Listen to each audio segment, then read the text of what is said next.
शुभविवाह या मालिकेच्या आजच्या भागामध्ये आपण पाहणार आहोत. रागिनी भूमीला म्हणत असते की या रागिनी पटवर्धनच्या वाकड्यात शिरल्यावर काय होतं हे कळलं ना तुला भूमी. आणि त्यामुळे भूमी रडतच रागिनीची माफी मागते आणि तिला प्रशांतला सोडण्याची विनंती करते. ती रागिनीला म्हणत असते की आत्ता या सगळ्यामध्ये प्रशांतची काही चूक नाही, तुम्ही प्लीज त्याला त्रास देऊ नका.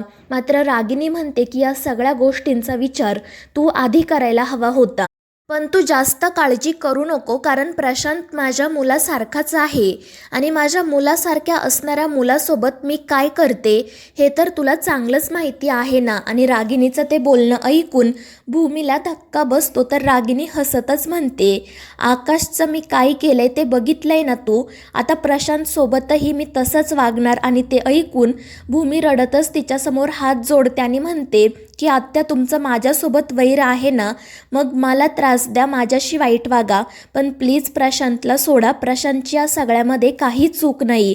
आणि त्यावेळी रागिनी तिच्या समोर जात रागातच म्हणते की हे सगळं आत्ता सुचतंय का तुला? मी आधीच तुला सांगितलं होतं की या सगळ्यापासून लांब राहा, मात्र तू माझं ऐकलं नाही.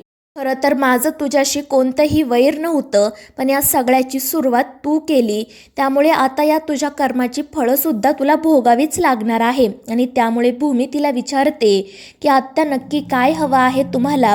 आणि त्यावर रागिनी हसतच म्हणते की हुशार आहेस तू भूमी. आणि त्यानंतर ती भूमीला सांगते की तू इतकी धावपळ करून माझ्या विरोधात जे पुरावे गोळा केले आहेत ना, ते सगळे मला द्यायचे.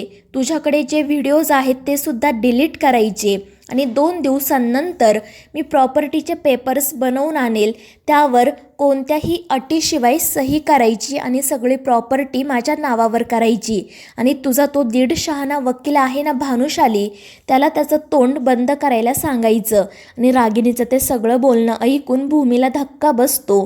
तर रागिनी तिला सांगते की तुझ्याकडे वेळ खूप कमी आहे, जर हे सगळे पुरावे लवकरात लवकर माझ्यापर्यंत पोहोचले नाहीत तर तुला ते तुझे व्हीलचेअरवर असणारे बाबा तुझ्या भावाच्या चितेला अग्नी देताना दिसतील. आणि रागिनीचं ते बोलणं ऐकून भूमी पूर्णपणे खचून जाते. तर रागिनी हसतच तेथून बाहेर जाते.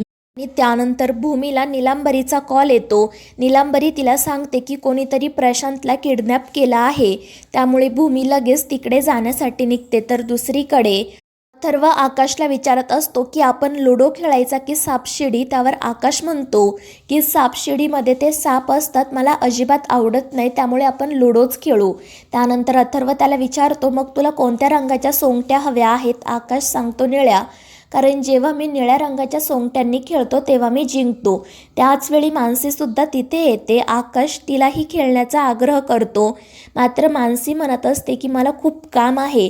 परंतु आकाश आणि अथर्वने आग्रह केल्याने शेवटी ती खेळायला सुरुवात होते. मात्र त्यांच्याकडे चौथा खेळाडू नसतो. आणि त्याचवेळी भूमी तिथे येते. तर आकाश लगेच तिच्याकडे जातो आणि तिला त्यांच्यासोबत खेळण्याचा आग्रह करतो. मात्र भूमी त्याला सांगते की आकाश माझं एक महत्त्वाचं काम आहे. मात्र आकाश म्हणत असतो की अगं सायकल राणी, किती काम करतेस तू?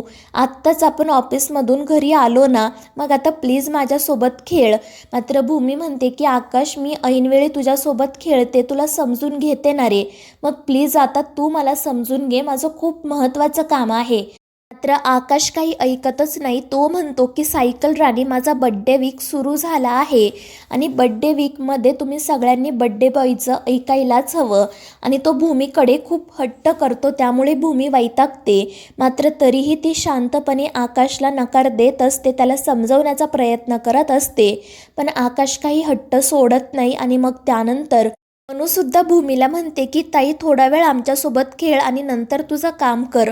मात्र भूमी तिलासुद्धा सांगते की मनू, माझं खरंच खूप महत्त्वाचं काम आहे.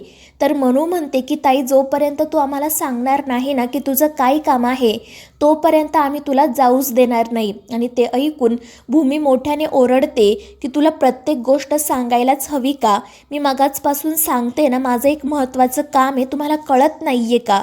आणि भूमीचं ते रूप बघून सगळ्यांनाच धक्का बसतो. तर भूमी रागातच तेथून निघून जाते. मात्र या सगळ्या प्रकारामुळे आकाश खूप घाबरलेला असतो आणि तो रडायला सुरुवात करतो.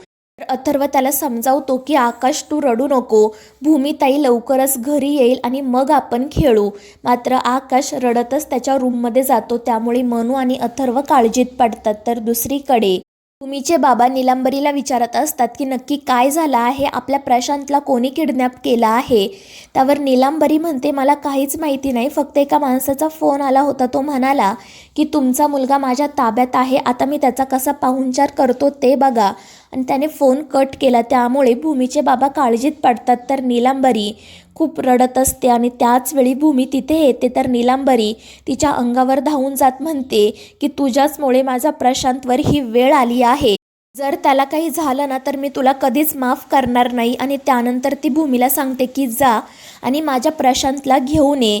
ती भूमीच्या अंगावर धावून जाते, तिचं तोंडसुद्धा दाबते आणि त्यामुळे सगळ्यांनाच धक्का बसतो. भूमी तिला समजवण्याचा प्रयत्न करत असते, मात्र नीलांबरी तिला बाजूला ढकलून देते. तर पौर्णिमा आणि भूमीचे बाबा कसे बसे नीलांबरीला शांत करतात. तर भूमीसुद्धा पुन्हा नीलांबरीजवळ जाते आणि तिला म्हणते की आई तू काळजी करू नको, आपल्या प्रशांतला काही होणार नाही, मी त्याला सुखरूपपणे घरी घेऊन येईल.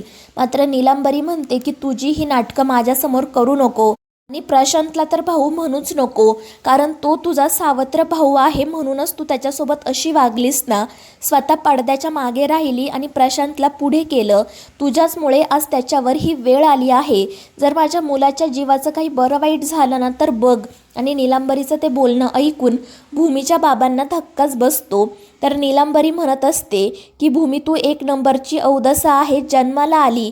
मात्र ती पुढे काही बोलणार इतक्यात भूमीचे बाबा तिच्या कानाखाली मारतात. त्यामुळे सगळ्यांच्या पायाखालची जमीनच सरकते. तर भूमी म्हणत असते की बाबा हे काय केलं तुम्ही. त्यावर भूमीचे बाबा म्हणतात की अगं मग ही तुझ्यावर वाटेल ते आरोप करते, मी शांतपणे कसं ऐकून घेऊ.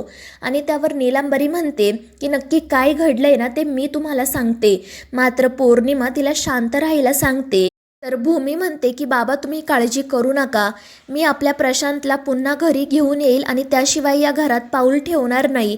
आणि त्यानंतर ती एकटीच घराबाहेर पडते. मात्र जेव्हा ती तिच्या कारमध्ये जाते तेव्हा कारमध्ये एक पार्सल असते. भूमी पटकन ते उघडते तर त्यामध्ये प्रशांतचे कपडे असतात आणि त्यांना रक्त लागलेले असते.